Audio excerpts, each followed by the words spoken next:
স্ত্রীর উচিত স্বামীর জন্য ঘরটাকে প্রশান্তির নীর বানিয়ে রাখা।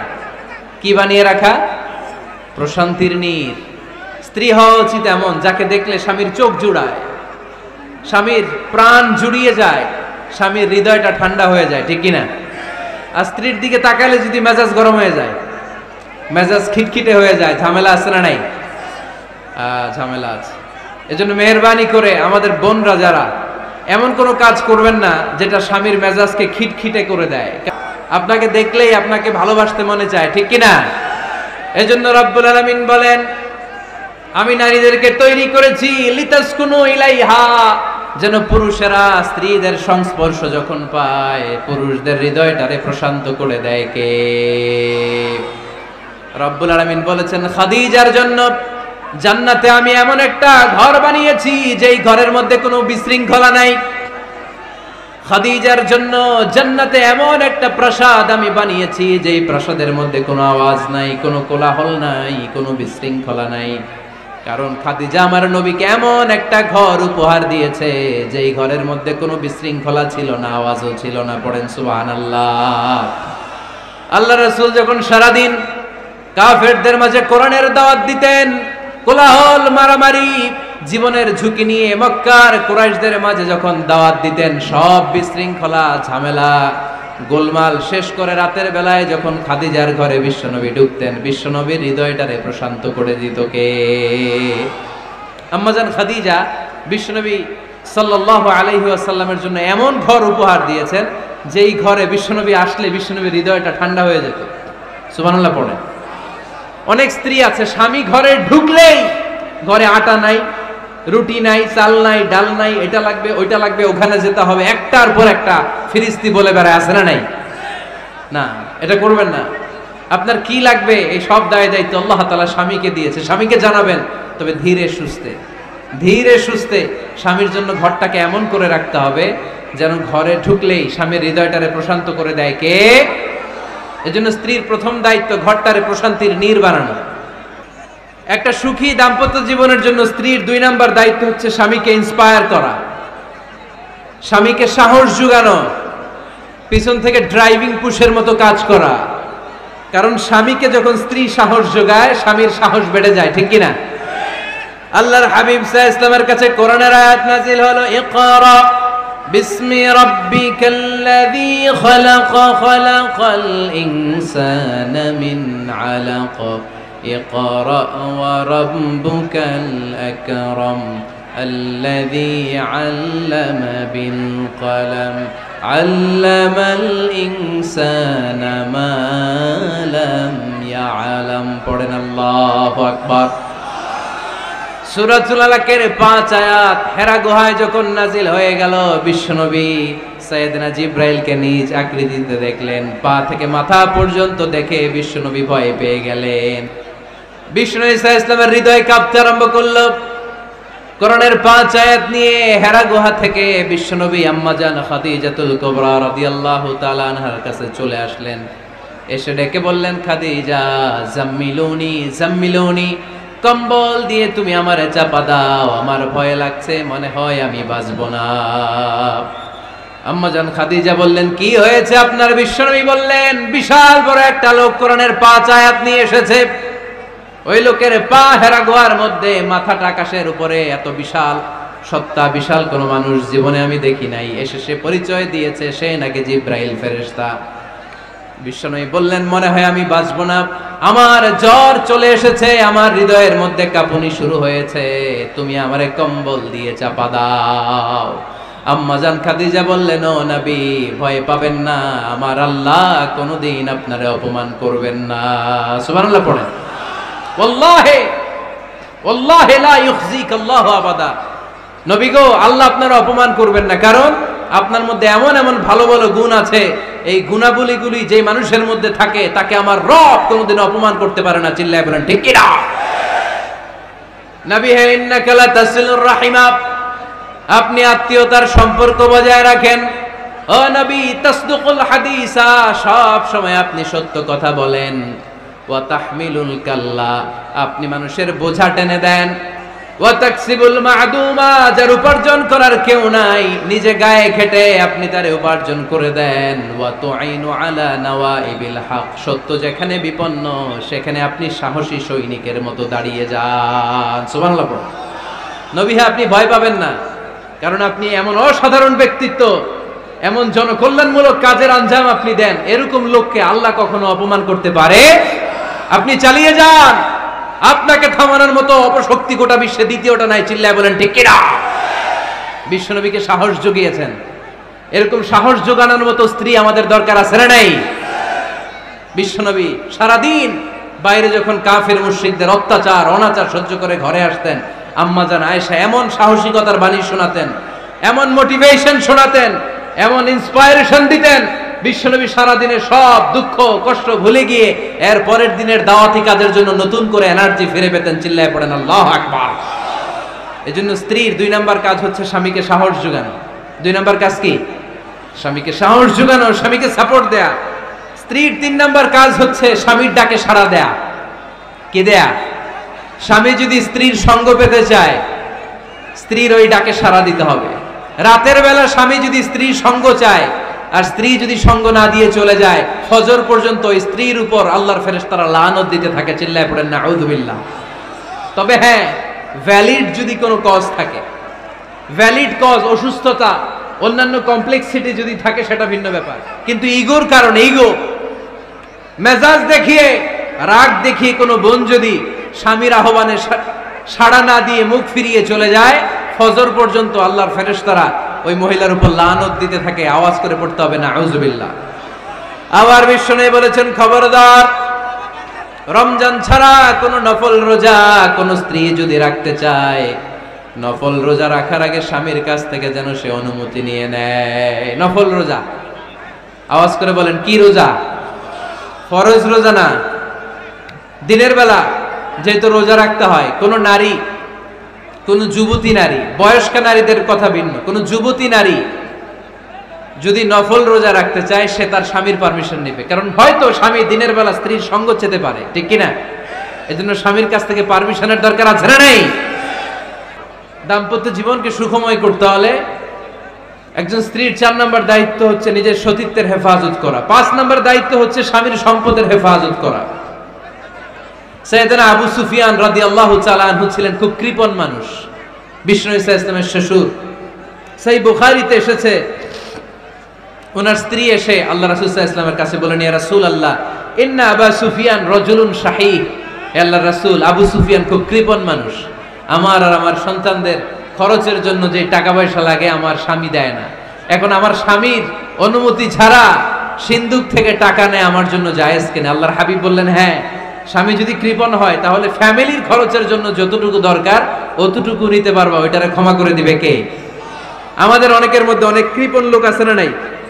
এই কৃপণ লোক যদি থাকে, আপনার অনুমতি ছাড়াও ভাবি আপনার পকেট থেকে টাকা নিতে পারবে।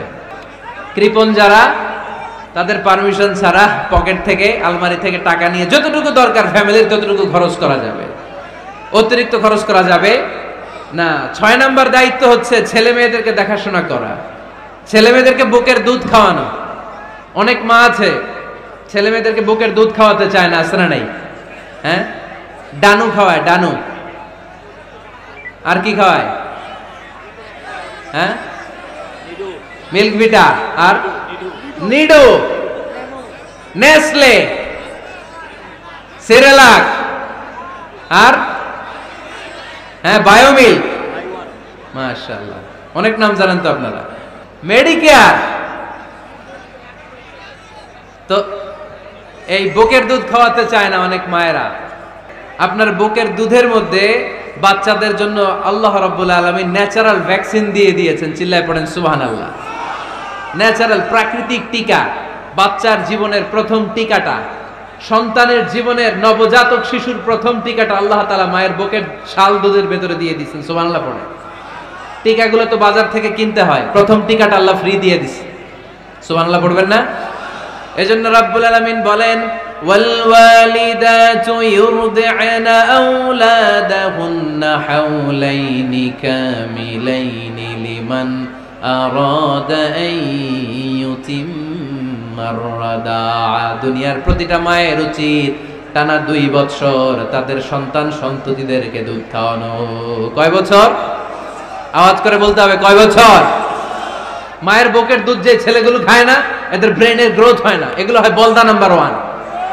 কি হয়? বলদা নাম্বার 1। ফার্মের মুরগির মতো এগুলা। ফার্মের মুরগি দেখছেন?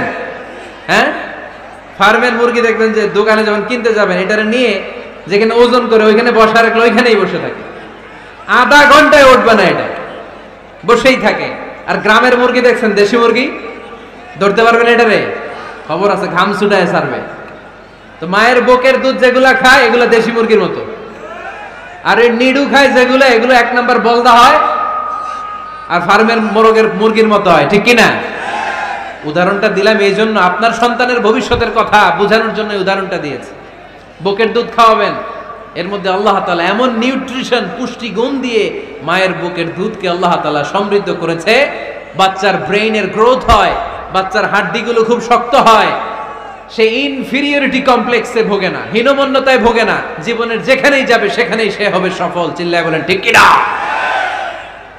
অনেক মা আছে বুকের দুধ খাওয়াতে চায় না, ডানু খাওয়ায়, নিডু খাওয়ায়, আবার নিজেদের কাজের জন্য ব্যস্ত, ছেলে মেয়েদেরকে সময় দেয় না। আছে না নাই? নারীরা চাকরি করতে পারবে, হেজাব করে নিজেকে পর্দার মধ্যে রেখে শিক্ষকতা করতে পারবে, ডাক্তারি করতে পারবে, সব পেশায় তারা যেতে পারবে, নিজেদেরকে পর্দার মধ্যে রেখে হেজাব পরে সব জায়গায় যেতে পারবে। কিন্তু সন্তানদেরকেও দেখাশোনার দরকার আছে না নাই? অনেক মায়েরা নিজেরা থাকে চাকরিতে আর ছেলে মেয়েদেরকে দিয়ে রাখে কাজের মেয়ের কাছে। আছে না নাই? মনে রাখবেন, আপনি যদি অফিসে চাকরিতে ব্যস্ত থাকেন আর ছেলে মেয়ে যদি কাজের মেয়ের কাছে মানুষ হয়, তাহলে ছেলে মেয়ে আপনার আচরণ পাবে না, সে কাজের মেয়ের বুয়ার আচরণ পেয়ে পেয়ে বড় হবে। চিল্লায় বলেন ঠিক কিনা? এক একটা নারীকে আল্লাহ তাআলা এক একটা ফ্যামিলির ম্যানেজিং ডাইরেক্টর বানিয়ে দিয়েছে। A woman is an MD of a family. একজন নারী একটা ফ্যামিলির ম্যানেজিং ডাইরেক্টর। এখানে অনেক কাজ আছে মিয়া। এখানে তার ফুড ম্যানেজমেন্ট এনশিওর করতে হয়, এখানে অনেক ডিপ্লোমেসি জানা লাগে। একজন নারীকে ফ্যামিলিতে টিকে থাকতে হলে কূটনীতি লাগে, শাশুড়ির সাথে বউয়ের ঝগড়া আছে না নাই, এটা ম্যানেজ করতে হয়। একান্নবর্তী ফ্যামিলি হলে স্বামীর ভাই বোন এদের মন মানিয়ে চলতে হয়, পুরো ঘরটাকে হ্যান্ডেল করতে হয়। এখানে আছে ফুড ম্যানেজমেন্ট, এখানে আছে ক্লিনিং ম্যানেজমেন্ট, এখানে আছে ডিপ্লোমাসি। পুরো ঘরের মধ্যে তো বিশাল একটা অফিস। এই কাজ ফেলে দিয়ে মহিলারা বাইরে ঘুরে বেড়ায় না, ফ্যামিলি সামলান। আপনি যদি ঘরমুখ হন তাহলে আপনার ফ্যামিলির মধ্যে বরকত দিয়ে এটাকে সমৃদ্ধ করে দিবে কে? তাহলে সুখী দাম্পত্য জীবনের 6 নম্বর ফর্মুলা হচ্ছে ছেলে মেয়েদেরকে সময় দেয়া।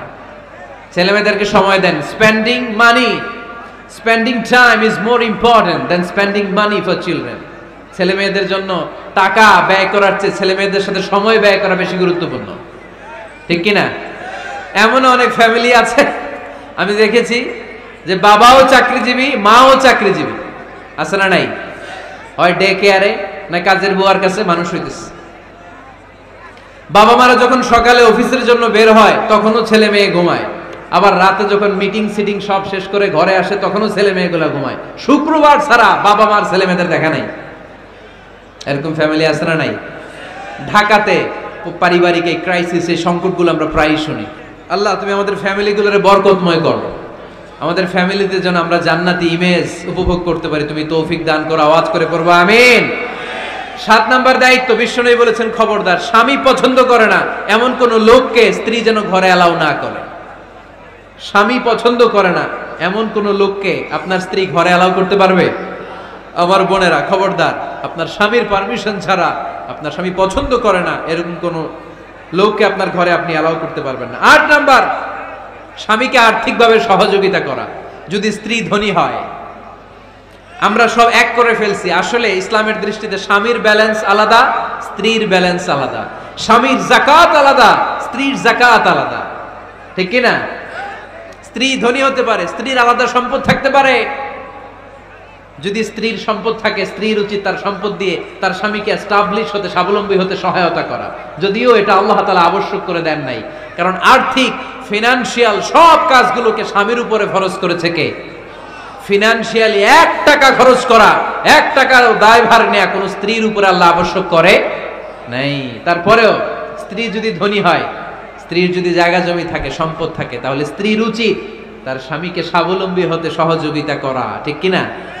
আমরা মডেল হিসেবে আম্মাজান খাদিজা রাদিয়াল্লাহু তাআলা আনহার জীবনের দিকে যদি তাকাই, তাহলে দেখব উনি অনেক মহিয়সী গরিয়সী একজন ব্যবসায়ী নারী ছিলেন। আম্মাজান খাদিজা রাদিয়াল্লাহু তাআলা আনহা ওনার ব্যবসায় স্টাফ হয়ে বিশ্বনবী ওনার সাথে পরিচিত হলেন। বিশ্বনবীর আমানতদারিতায় মুগ্ধ হয়ে আম্মাজান খাদিজা বিশ্বনবীর বিয়ের প্রস্তাব দিলেন। আম্মাজান খাদিজা রাদিয়াল্লাহু তাআলা আনহার সাথে বিশ্বনবীর যখন বিয়ে হয়ে যায়, বিয়ের পরে আম্মাজান খাদিজা বলেন, ও বিশ্বনবী, আমার যত সম্পদ আছে, আমার ব্যবসায়ের যত মালামাল আছে, যত সম্পদ আছে, সব আমি আপনার পায়ের সামনে এনে রেখে দিলাম। আপনি দিয়ে দিলাম, সব সম্পদ আপনারে আমি দিয়ে দিলাম। আপনি ইচ্ছে মতো মানুষকে দান করতে পারেন, খরচ করতে পারেন, দাওয়াতি কাজে, মুসলিমদেরকে আজাদ করার কাজে আপনি ব্যয় করতে পারেন। আওয়াজ করে পড়েন আল্লাহু আকবার। আম্মাজান খাদিজাকে যদি আমরা মডেল হিসেবে ধরি, তাহলে প্রতিটা বোনের উচিত তাদের যদি অর্থকড়ি থাকে, সম্পদ থাকে, স্বামীকে স্বাবলম্বী হতে ওই সম্পদ দিয়ে সাহায্য করার দরকার আছে না নাই? কথা বলেন না কেন? 9 নাম্বার, স্ত্রীর দায়িত্ব দাম্পত্য জীবনকে সুখময় করতে নিজেকে স্বামীর সামনে বিউটিফাই করে উপস্থাপন করা। নিজেকে বিউটিফাই করে, মেকআপ করে স্বামীর সামনে উপস্থাপন করা। আমি আমার মা বোনদেরকে বলবো, আপনারা নিজেদেরকে গুছিয়ে সাজিয়ে স্বামীর সামনে উপস্থাপন করুন। অনেক বোনেরা আছে বাইরে যাওয়ার সময় পার্লারিং করে, মেকআপ করে, সুন্দর জামা কাপড় পরে বাইরে যায়, আর স্বামীর সামনে আসলে বুয়ার মতো থাকে। আছে না নাই? স্বামীর সামনে পচা জামা, ছিঁড়া জামা, চুলের মধ্যে নাই সুগন্ধি, নিজেকে গুছিয়ে রাখে না, সামলে রাখে না, কাজের বুয়ার মতো নিজেকে উপস্থাপন করে স্বামীর সামনে। আর বাইরে গেলে মেকআপ করে, পার্লারিং করে যায়। হওয়া দরকার ছিল উল্টা, বাইরে আপনি সাদা সিধা ভাবে যাবেন, বোরকা দিয়ে নিজেকে ঢেকে যাবেন। বাইরে যাওয়ার সময় কোনো নারী পারফিউম ইউজ করে যেতে পারবে না। নারীরা যত পারফিউম ইউজ করতে মনে চায় আপনার বেডরুমে, আপনার স্বামীর সামনে, ঠিক কিনা? স্বামীর সামনে পারফিউম ইউজ করেন, নিজেকে উজাড় করে সাজান স্বামীর জন্য। এই প্রতিটা সাজুগুজুতে সওয়াব আছে না নাই? ইসলাম কতটা চেক এন্ড ব্যালেন্স, কতটা ভারসাম্যপূর্ণ জীবন ব্যবস্থা। খবরদার, নারীরা ডিওডোরেন্ট ইউজ করে বাইরে যেতে পারবে, যেটা সে তার আর্মপিটে ইউজ করে, কিন্তু ঝাঁঝালো পারফিউম বোরকার উপর দিয়ে মেরে কোনো নারী বাইরে যেতে পারবে? কথা বলেন। সুনানে নাসাইর হাদিস, আল্লাহর হাবিব বলেন, আইয়ুমা ইমরাআতিন ইস্তা'তারাত নাফসাহা ফামাররাত আলা কওমিন লিয়াজিদু রিহাহা ফাহিয়া জানিয়া। কোন নারী যদি তার জামার উপর দিয়ে পারফিউম মেখে পুরুষ লোকের দৃষ্টি আকর্ষণের জন্য ঘরের বাইরে বের হয়, যতটা পুরুষ তার চেহারার দিকে লোলুপ দৃষ্টি নিয়ে তাকাবে, ততটা পুরুষের সাথে জিনার গুনাহ মহিলার আমলনামায় তুলে দিবে কে? পারফিউম মেখে যদি কোনো নারী বের হয় এই উদ্দেশ্যে যে ছেলেরা আমাদের প্রতি আকৃষ্ট হবে, যতটা ছেলে তার দিকে তাকাবে, প্রত্যেকটা ছেলের সাথে জিনার গুনাহ আল্লাহ তাআলা এমনি তার আমলনামায় তুলে দিবে। নাউজুবিল্লাহ পড়েন। এজন্য খবরদার, নিজেকে সাজিয়ে গুজিয়ে স্বামীর সামনে উপস্থাপন করুন, সাজিয়ে গুজিয়ে। অনেক স্ত্রীরা আছে ড্রাইভারের সাথে কথা বলার সময় মিষ্টি হাসি দিয়ে কথা বলে।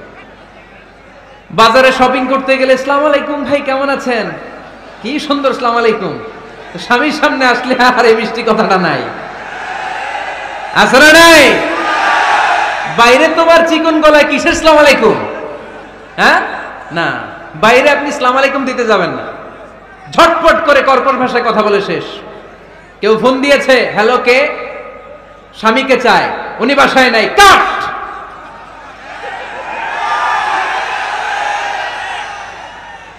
কারে চান? আপনার হাজবেন্ডের, নাই, কাট, শেষ করে দিবেন। মিষ্টি মিষ্টি আসসালামু আলাইকুম, আসসালামু আলাইকুম বলা যাবে নাকি? খবরদার, খবরদার। বাজার করতে গেলে কি মিষ্টি হাসি, দোকানে গেলে কি মিষ্টি আলাপ, ড্রাইভারের সাথে কি সুন্দর কথা, সিএনজি ওয়ালার সাথে কি সুন্দর আলাপ, আর ঘরে আসলে এই চেহারাটারে এরকম করে রাখে, আছে না নাই? ঘরে আসলেই স্বামীর সাথে খিটখিটে মেজাজ। না বোনেরা, উল্টো করে ফেলছেন আপনি। বরং স্বামী ছাড়া অন্যদের সাথে কথা শর্টকাটে সারবেন, যাতে কোনো ফিতনা চলে না আসে। চিল্লায় বলেন ঠিক কিনা? আর নিজেকে স্বামীর জন্য উজাড় করে সাজান, পার্লারিং করেন, বিউটিফিকেশন করেন, মেকআপ করেন, বেডরুমে পারফিউম মাখেন, নিজেকে উজাড় করে স্বামীর জন্য সাজান, সওয়াব দিয়ে আপনার আমল নামাটারে পূর্ণ করে দিবে কে? বিশ্বনবী যখন সফরে যেতেন, সফর থেকে ফিরে আসার সময় ডিরেক্টলি স্ত্রীর ঘরে যেতেন না।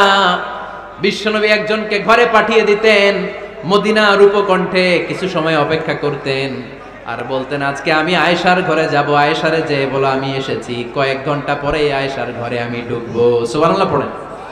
স্ত্রীকে সময় দিতেন, কারণ স্ত্রী হয়তো কাজ করে, ঘর গুছায়, ঘেমে থাকতে পারে, তাকে নিজেকে গুছানোর জন্য সময়ের দরকার আছে না নাই? লম্বা সফর শেষ করে, সেই বুখারীর হাদিস, বিশ্বনবী যখন সফর শেষ করে মদিনায় ফিরতেন ডিরেক্টলি স্ত্রীর কাছে যেতেন না, মদিনার উপকণ্ঠে ওয়েট করতেন এবং বার্তাবাহককে পাঠাতেন যে বলো যে আজকে আমি সফিয়ার ঘরে থাকবো। সফিয়াকে সময় দিতেন 2-1 ঘন্টা, যাতে নিজেকে সাজিয়ে নিতে পারে। সুবহানাল্লাহ পড়ো। আমার বোনেরা, আমার মায়েরা, খবরদার, আপনার স্বামীর ভেতরে আপনার জান্নাত, আপনার স্বামীর ভেতরে আপনার জাহান্নাম। আপনার স্বামীর মনকে খুশি রাখতে পারলে জান্নাতের দরজাগুলো আপনার জন্য খুলে দিবে কে? ক্যাপাসিটির বাইরে কিছু চাবেন না। এই 10টা স্ত্রীদের দায়িত্ব।